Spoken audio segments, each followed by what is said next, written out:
Attention, cet épisode contient des scènes explicites, violentes, sexuelles et du langage cru. Si vous êtes sensible à ce type de contenu, écoutez avec prudence.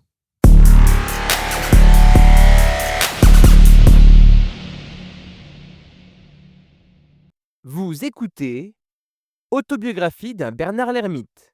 Chapitre 15. Un conseiller conjugal un peu trop tatoué.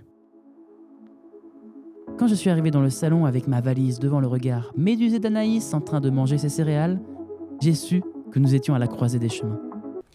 Non mais ça va pas? Je vais t'emmener à l'hôpital. C'est quoi ton délire? Même si ça me botte, un déménagement ça se fait pas du jour au lendemain comme ça, enfin. Écoute, il faut que je lui dise la vérité et qu'elle y croie. Quelqu'un toque à la porte. Mon cœur s'emballe. Dans 80% des cas à cette heure-ci, c'est le livreur Amazon. J'ouvre et un mec entièrement tatoué en short et en marcel me salue. Coucou, je viens voir si t'as pris la poudre d'escampette. Mais vous êtes qui? Et là, il me pousse pour rentrer dans la maison. Anaïs, encore en pyjama, s'étonne en lâchant un petit « Alors? Bonjour ma petite dame. Ne vous inquiétez pas, je viens juste m'assurer que Louis respecte bien ses engagements. » Dégagez de chez moi! Charlie ne serait pas content de savoir que vous violez notre intimité. La valise, c'est pour ranger ton somme? Sur cette réplique, il sort un pistolet de son froc. Je vous avoue que je n'aurais pas aimé être dans la tête d'Anaïs en ce moment. Ça devait être une essoreuse à question là-dedans. Faut pas chercher à nous tester. Le chef, il savait que t'allais réagir comme ça. Tu pourras te casser une fois que t'auras fait ce que t'as à faire. Et pour t'empêcher de fauter, je vais devoir vous faire du mal. Tu ferais du mal à une fille qui a un pyjama Hello Kitty? Il l'a relu qu'à présent.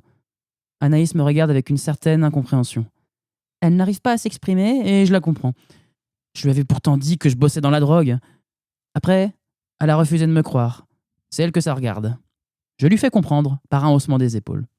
Écoutez, vous n'avez pas l'air de quelqu'un de violent. Restons civilisés, voulez-vous? Il me met une grande tarte dans la tronche et je m'étale au sol. Le mec a tellement de muscles que son bras a la circonférence de ma cuisse. Et j'ai une grosse cuisse. À terre, je remarque que ses tatouages s'étendent sur tout son corps et racontent une fresque médiévale. Vous êtes tatoué aussi sur les parties intimes? Bah, que ça peut te foutre? Bah, c'est comme ça pour faire la conversation. C'est la première fois que je rencontre quelqu'un qui a autant de tatouages. Bon. Non. J'ai refusé, il paraît que c'est douloureux. Ah, bah sûrement pas autant que cette là que vous m'avez mise. Anaïs aussi a un tatouage. C'est une coccinelle. Elle est jolie en plus.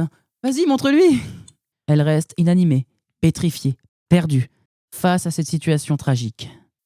J'adore, il est super beau. Ah ouais? Et tu l'as fait où? Beltose. Ah ouais? Ah ouais? Ah, je vois c'est qui, ouais. Ah, il est cool. Hein.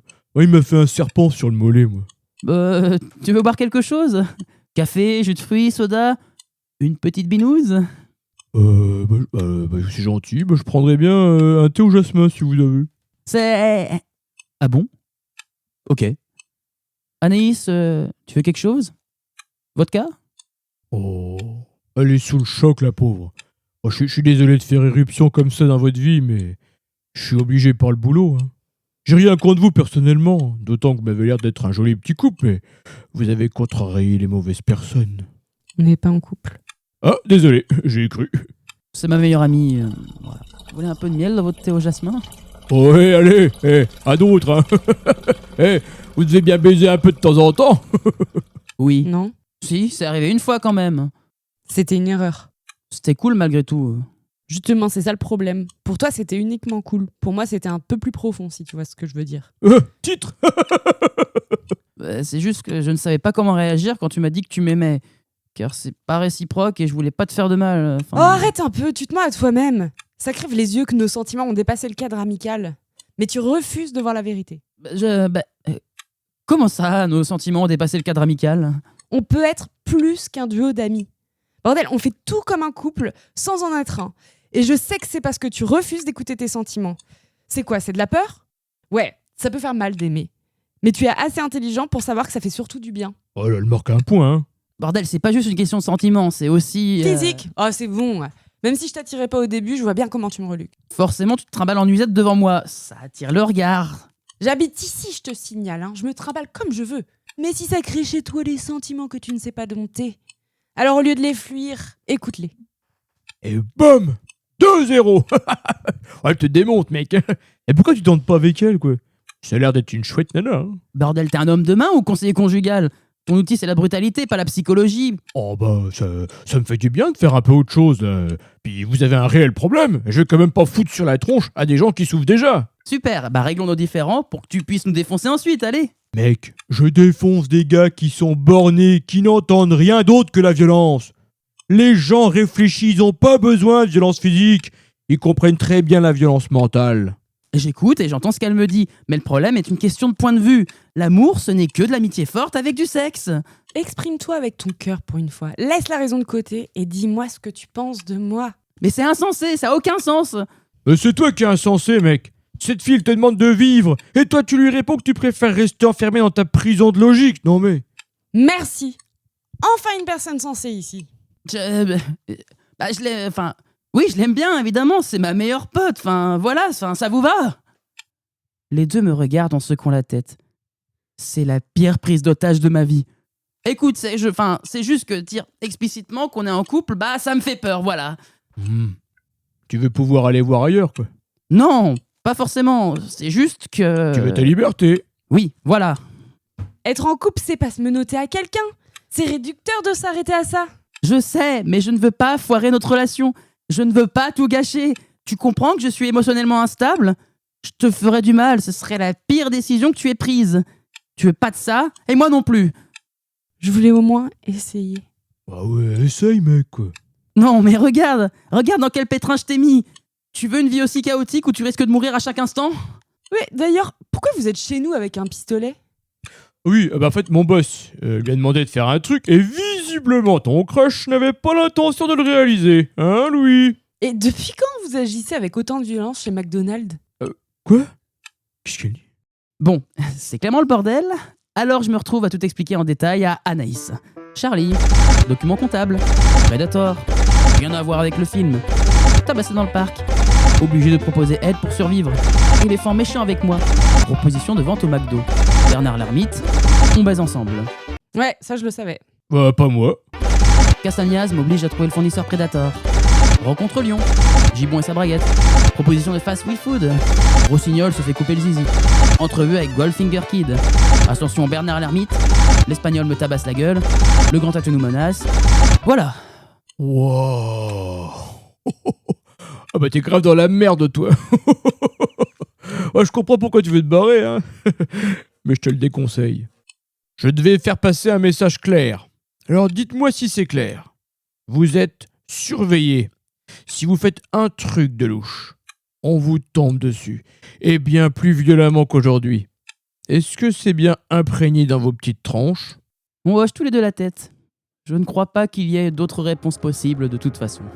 Bien. Merci pour le thé. Et au fait, les tatouages de coccinelle, c'est supposé attirer la chance. Et vous en aurez bien besoin.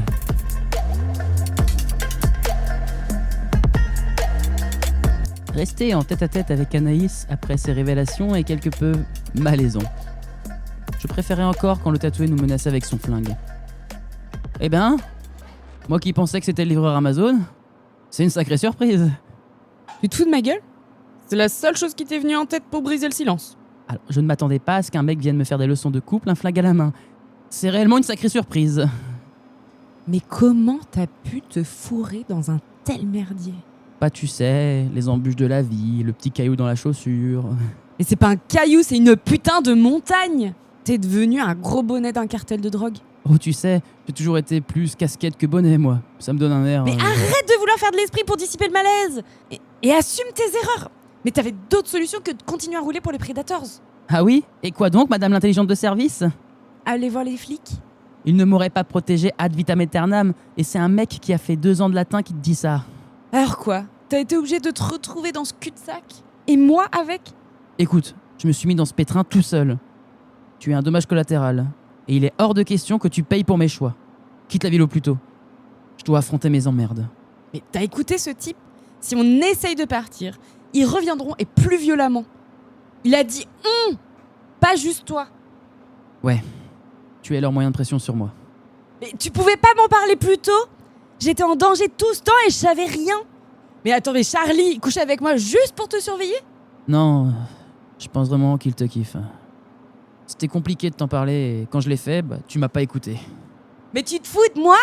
Mais tu m'as balancé ça entre la poire et le fromage. Mais comment veux-tu que je te prenne au sérieux?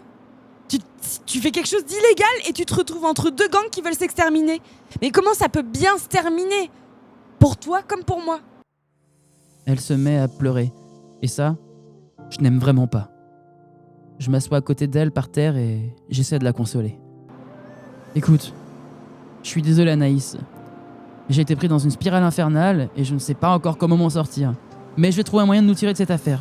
Je te le promets. Si tu as encore un tout petit peu de confiance en moi, tu sais que je vais trouver une solution. Mais ça dépend pas que de toi. Mais il y a trop de paramètres imprévisibles dans ton histoire. Déjà, si les dealers que tu côtoies sont tous des malades, tu peux pas savoir si ton plan fonctionnera. Oui, c'est vrai. Je vais y aller au talon. Tant que je reste indispensable à l'entreprise, ils n'essayeront pas de me nuire. Arrête d'appeler ça une entreprise, bordel. C'est un putain de cartel de drogue. Qui se fait appeler les Predators et dont les membres ont des pseudos d'animaux. Ouais, c'est vrai. Monsieur le génie du crime, Bernard l'ermite. On se fait un câlin, puis je repose mes affaires dans l'armoire. Anaïs me regarde avec un petit air triste dans l'encadrement de la porte. Je pensais vraiment ce que j'ai dit, tu sais. Je pense vraiment qu'on formerait un super couple. Et ce, même si tu aides à droguer toute une métropole. Alors en vrai, je mets juste en place un système et je réfléchis à de nouveaux produits ainsi qu'à la démarche marketing, la gestion des stocks. Ce n'est pas de la distribution au sens propre. C'est tellement bon de gérer autant de services et de mettre en place tout ce qu'on a appris en cours. Je suis très bon dans ce que je fais, Anaïs. Crois-moi. Ouais, je te crois. Je te parle de mes sentiments et tu me racontes ton boulot. Non mais t'as raison, hein. Je dois me tromper sur toi. Elle retourne dans sa chambre. Je me sens bizarre. Je ne me rappelle pas avoir ressenti quelque chose d'aussi bouleversant. Louis, j'ai peur. Anaïs est revenue me voir. Nous nous allongeons sur mon lit en cuillère pour l'apaiser. Elle finit par s'endormir, non sans quelques sanglots. Je sens son odeur, vu que mon nez se retrouve dans son cou. C'est très agréable, c'est vrai. C'est fou la vitesse à laquelle je suis passé d'un état émotionnel à un autre. Ne jamais sous-estimer le pouvoir de la cuillère.